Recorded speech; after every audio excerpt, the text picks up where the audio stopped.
also call us up to speak at these rallies, which was frightening at the time, but now I'm very happy because now we can speak in public. His big thing was traveling. He was very insistent on us traveling, especially traveling alone. But I think he used to take us out. He used to take me out, as I told you, I was much younger, on Sunday to go swimming at Lillian Towers. And so we'd go, and while I was swimming, he'd be in the gym. He's always been a gym rat. And that was something that we used to do. It became special, like every other Sunday or one Sunday a month. I'd get to hang out with my dad for a change. So it was really special. That she's always been a proponent of strong women. And early on, she exposed me to very many strong women, you know. I was named Winnie after Winnie Mandela. And I remember my mother gave me Winnie Mandela's autobiography, My Story, when I was about 11 years old. And when I read it, it changed my life, you know, because I could see who I was named after. I could connect with her. And it sort of exposed me to this realm of strong women who may not necessarily be given a platform to discuss what they've done. And so I started reading about the likes of Indira Gandhi, Benazir Bhutto, who was also influenced me a lot because there were similarities in her father was also the Prime Minister at some point. So I think seeing my mother do that and getting out there really exposed me to a lot.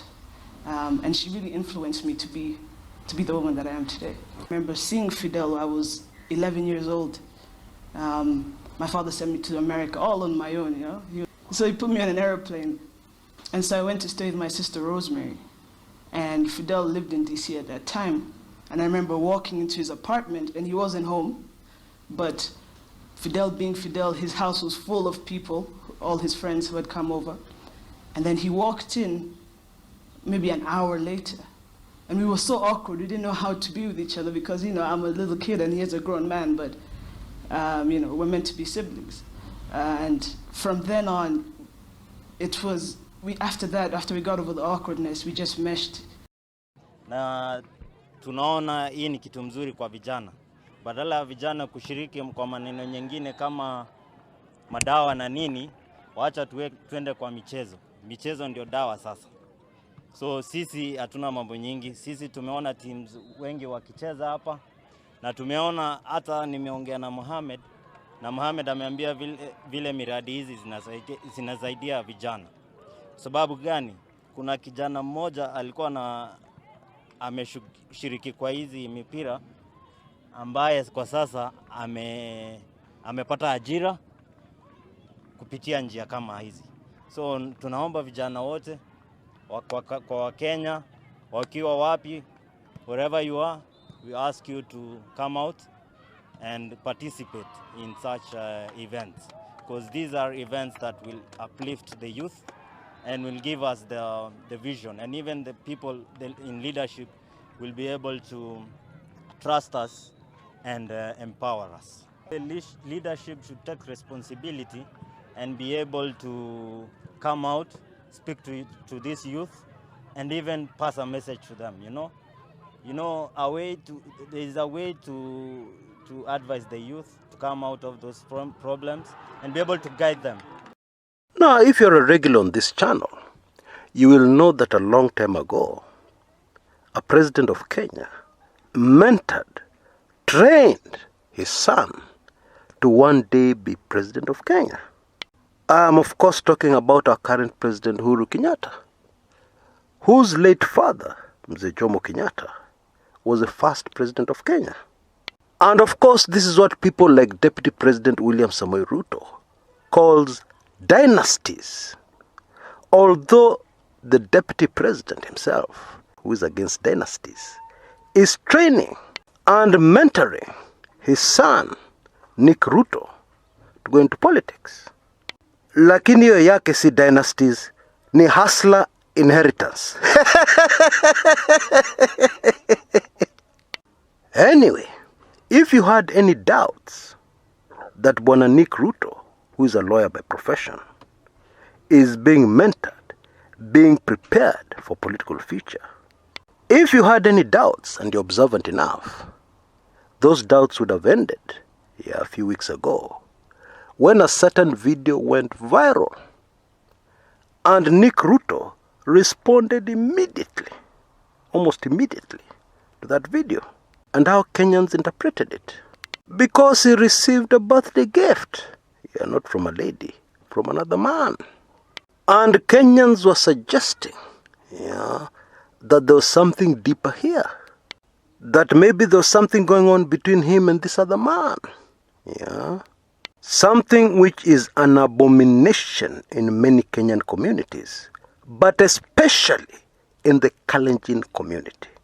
And therefore would be a great obstacle to any future political ambitions of Nick Ruto. And therefore he issued a statement, a very carefully crafted statement, most probably put together by a professional, to completely dismiss those rumors. Today I'm going to defend Nick. You see, there's nothing more difficult, and those of you who have been through this experience will support me. There's nothing more difficult than getting a birthday present for a rich man. A poor man is very easy. You buy them a mobile phone, even a kabambe, those old cheap mobile phones, and they'll be over the moon. But a rich man, what do you buy them? Even if you buy them the latest iPhone, they already have it, or they're capable of getting it. So what do you get them? Antenna, you don't have money. You don't have as much money as they do. And so maybe this man was very thoughtful. Maybe he realized Nick likes bling bling. So he went and chose one perfect gift. Or what else do you think he'd have given him as a birthday present? Anyway, word on the ground is that it is very likely that Nick Ruto will be a candidate for parliamentary seat in the next general elections. And we wish him the best. We don't have anything personal against him. And of course, this is not about dynasties. This is about hustler inheritance. We nini wewe. But there's another very interesting political candidate being groomed. It's a she. Oh yes.